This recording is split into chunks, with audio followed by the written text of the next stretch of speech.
Video games are jam-packed with secrets, and developers just love leaving people breadcrumbs to find something crazy that didn't seem like it could possibly be in the game. Today, we're talking rooms. And if the editor doesn't put "You're tearing me apart, Lisa" here, it's tearing me apart. You are tearing me apart, Lisa! Hi folks, it's Falcon, and today on gameranx, 10 secret rooms found years later. Starting off with number 10, it's Titanfall 2's Time Cop secret room. This little secret is proof positive there can be secrets hiding anywhere in a game. Even in this modern age where everything gets data mined to hell and back, some secrets still manage to slip through the cracks and go unnoticed. Titanfall 2 launched in 2016, and in an information environment where secrets are made hidden for days at best, not months, not years. But somehow one stupid little secret room managed to elude people for 6 whole years. What kept this place hidden from data miners is that it used no custom assets and was just a small room. But even then, you'd think somebody who would have turned on NoClip,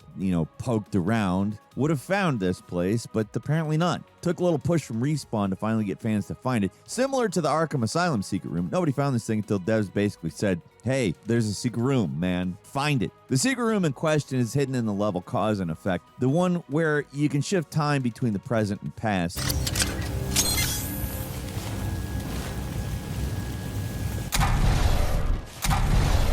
In the section of the level with the flaming hallway where you have to wall run to get past it, there's actually a closed door down in the Inferno. It's possible to get down there and survive if you time shift after falling, but the door to the hidden room remains unlocked. The only way to open it is to, and I'm totally serious here, shift time 88 times.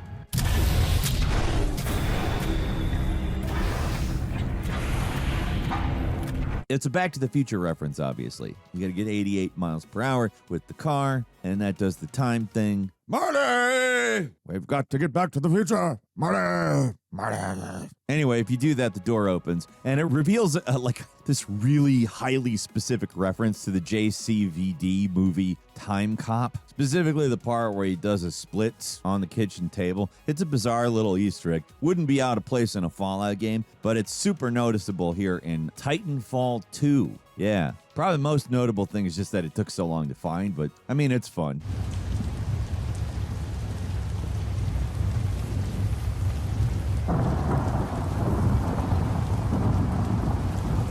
At number 9 is HMCS Bitter from Legacy of Kain Blood Omen. This one still kind of blows my mind. In Blood Omen, there's this pirate ship that remained hidden for around 14 years. It took another 10 for anybody to find how to reach it legitimately. It started because there was a fan remake converting the original game to 3D. The people behind the remake were digging through the files to better understand the game, only to discover this unused location that contained an entire ship that never appeared in the main game.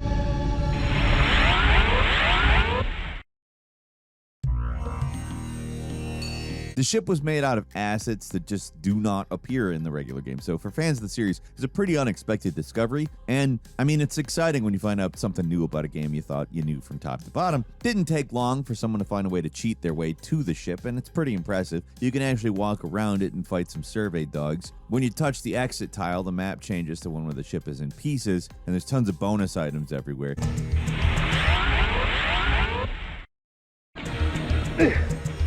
Everybody just assumed this was a dummied out area, a place that devs never meant anybody to go to. But in 2020, fans finally figured out how to reach this place legitimately, and it's wild. There are 4 hidden switches spread out in the world that can only be hit by aiming a magic bolt at a very specific location, usually hidden or blocked, with no rhyme or reason to where they're placed. Apparently, they were originally meant to be the 4 corners of the world, but the developers changed where certain places were located on the map, so now it just doesn't make any sense. Either way, you actually manage to hit these 4 switches, then the way to the ship is open, and you can get there without resorting to wall hacking. So it took 24 years from release for players to discover how to access the secret room legitimately. That's probably some kind of record as far as secret rooms go, right?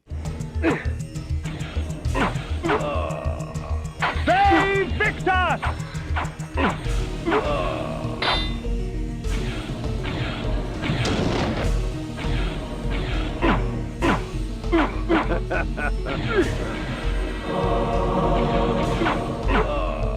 And number 8 is the sinister toy box from A Hat in Time. This isn't fully a room, but it is an enclosed space, which is basically a room when you're talking about video games. I mean, what's a toy box but a room for toys? A Hat in Time is an indie platformer that's mostly kid-friendly, but it's got some sinister stuff in it, bizarrely enough, including an entire survival horror segment for some reason, and a bunch of really disturbing Easter eggs. Most of them got caught early, though, like the weird noises you hear if you idle in Hat Kid's room for an uncomfortably long time. There's another creepy secret hidden in the room, but this one went unnoticed for a far longer, at least in the wider internet, that I can tell. The game originally released in 2017, and a fairly comprehensive secrets guide was created on Steam in 2018 and updated through 2022, and they don't mention this. The earliest post I found mentioning this was in 2021, meaning it took possibly 4 years before this whole thing became common knowledge. I'm sure random people probably noticed it earlier, but as far as being out there on the wider internet, it was essentially unknown for years.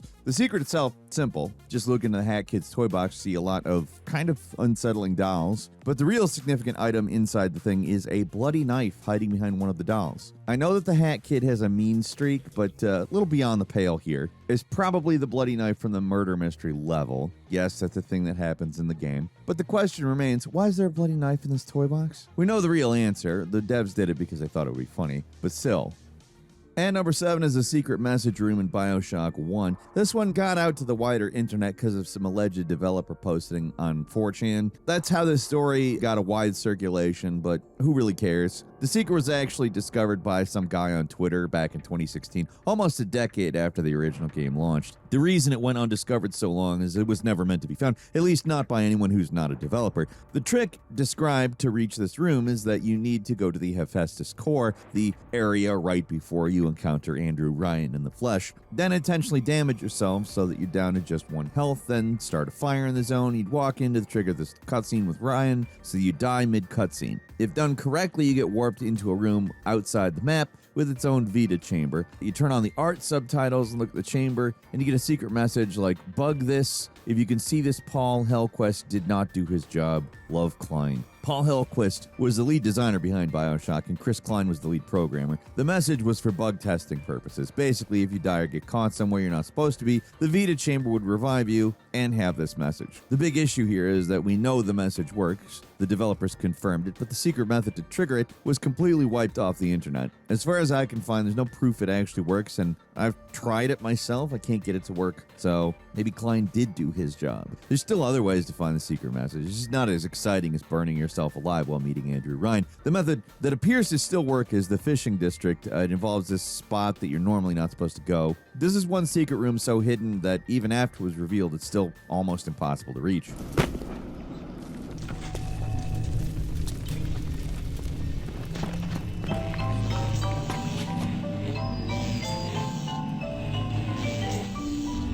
And number 6 is the Chris Houlihan room from Legend of Zelda: Link to the Past. Stop me if you heard this one already. Way back in 1990, the official Nintendo magazine Nintendo Power ran a contest where the winner would get their name in a room in the next Zelda name. That was, of course, Legend of Zelda: Link to the Past. And that room is the now infamous Chris Houlihan room. The thing about the room is that anyone could find it, but it was so unlikely it took years before knowledge of this place became common. I managed to find somebody who claimed they found the room only a year after the game came out, but they never managed to find anyone else who knew about it, and no one knew actually how to get there, because the room basically is the same sort of thing as the BioShock secret. It's a room you go to when the game doesn't know where to put you, so it's only accessible through some extremely obscure and unreliable glitches, or just using emulator features to cheat your way inside. Because of that, the room's existence only became widely known after Super Nintendo emulators became ubiquitous. An SNES emulator existed as early as 1994, but most people weren't seriously using them until 1996 or 97 with stuff like SNES 9X or ZSNES. I would like to throw my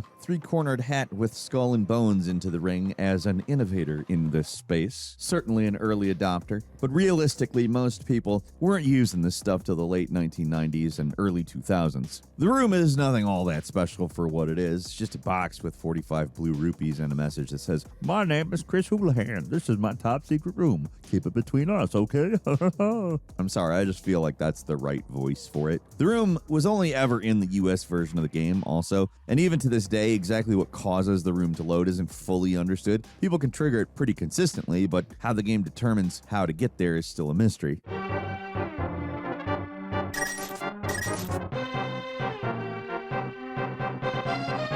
And number 5 is the stop and swap egg rooms in Banjo-Kazooie. If you want any kind of gaming content on YouTube, you probably heard everything there is to say about the whole stop and swap system that was originally going to be in this rare platformer. Probably know about the ice key, the Easter eggs, the mystery, and the wonder it inspired in kids from that era, and the crushing disappointment about what it eventually was revealed to be in the game's sequel. Just to get it out of the way, the original plan for this system was you'd be able to collect secret items in the first game, and then you could use them in the sequel. How would this work in a system with no internal memory?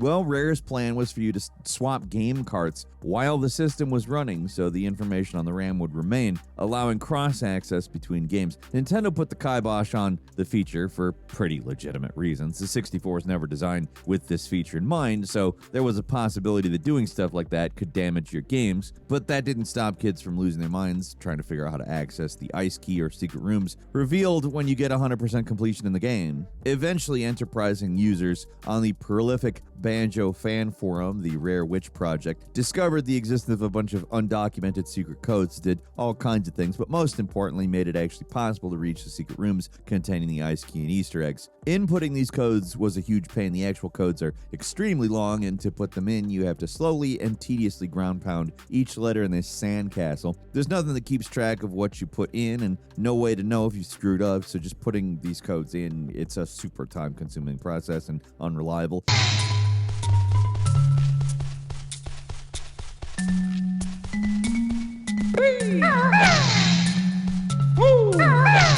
Seriously, it's like multiple minutes per code. Still, it was worth it to finally reach these seemingly unreachable areas, even if there was no actual point to collecting this stuff. It only took 3 years for people to figure out how to reach these rooms, but when you've got a game that fans obsess over this much, it's impressive it took that long.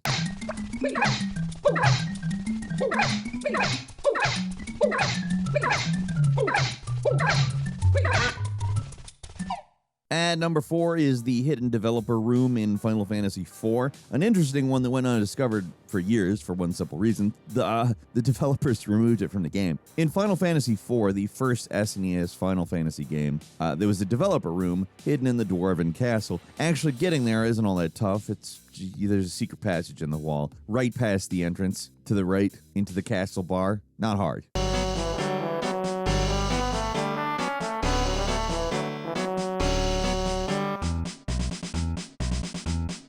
Well, at least it would have been easy to find if the US version hadn't removed it. To this day, the exact reason why this was done is not really known. Maybe there was some censorship concerns because the dev room contained a joke about a dirty magazine, but that was pretty common at the time and was certainly easy enough to change. It's not like you actually see anything. This is Final Fantasy IV we're talking about. These guys are all 16 by 24 pixels. I mean, even if you wanted to see, there's nothing to see. I don't know why you would want to see, you very weird person. Well, anyway, it's a lot like, any traditional Square dev room, like the one in Chrono Trigger. There's developers wandering around, a fake battle, a whole bunch of in-jokes. That's what you expect in a Square developer room. What's significant is that nobody knew about it for years. It wasn't until the PlayStation 1 port in 1997 that people found it, and even then it took up to something like 2002. Doesn't seem like it was common knowledge at the time, mostly down to the fact that it was missing from the original game, so nobody was looking for it. The developer room in Final Fantasy IV has a weird history. It was cut from the US version, restored in the PS1 version, remade in 3D for the DS port, and then cut again for the Pixel remasters. Square can't make up their mind about this place. But also, it's Square, so...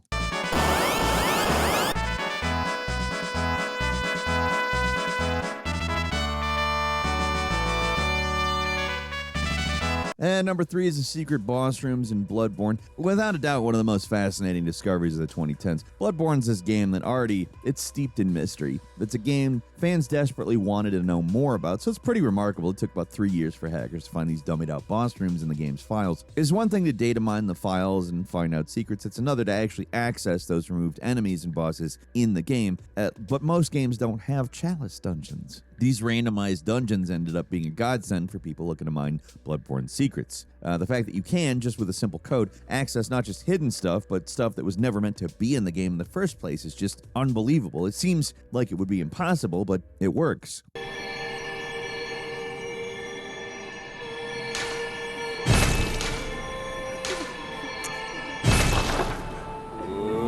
The room rooms themselves are interesting enough, being these incomplete and shadowy boss rooms that vaguely resemble locations from the final game, but appear to be off. Real star of the show is obviously the bosses, though. These things are incredibly interesting from a fan perspective. We're also used to seeing cut content and screenshots or blurry magazine pictures, particularly if you're from the 90s era. Oh boy. But you never really see them in game, you know? This is one of those times where just like, wow, the magic of gaming. The two most interesting pieces of cut content are the Great One and the Beast, which looks like the Dark Beast, but less skeletal, and an alternate version of the game's final boss, the Moon Presence, which looks and behaves quite differently from the final one. That's not even the only stuff cut from the game. There's a whole lot more, but it's either harder to access or more likely to corrupt your game file.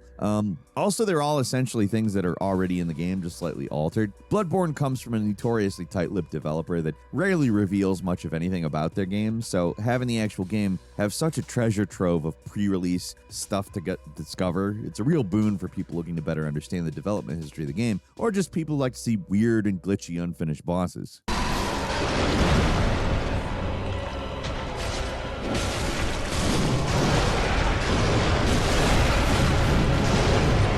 And number 2 is a secret shooting gallery in Gears of War 3. File this one in. Crazy that it took this long to find. Gears of War games are well known for their secrets and Easter eggs, so people were already inclined to search for them at the time Gears 3 released back in 2011.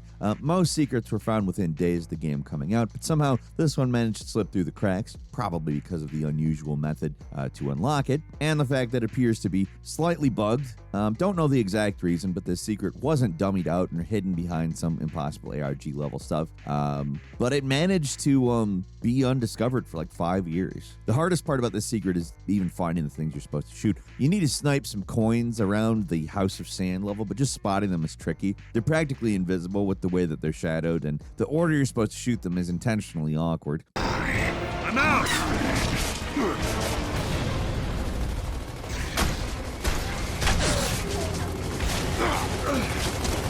Doing it right unlocks this shooting gallery, which is surprisingly elaborate. There's even rewards depending on your score. It's always interesting finding stuff like this where it took so long for the thing to be found, even though it's for a series with an already dedicated Easter egg hunting community. It's something, I mean, if it can go missing when you've got thousands of players obsessively combing a game for secrets, then imagine all the other games out there where people are far less thorough. There could be hundreds of secrets, even more bizarre than this one, that nobody ever even noticed.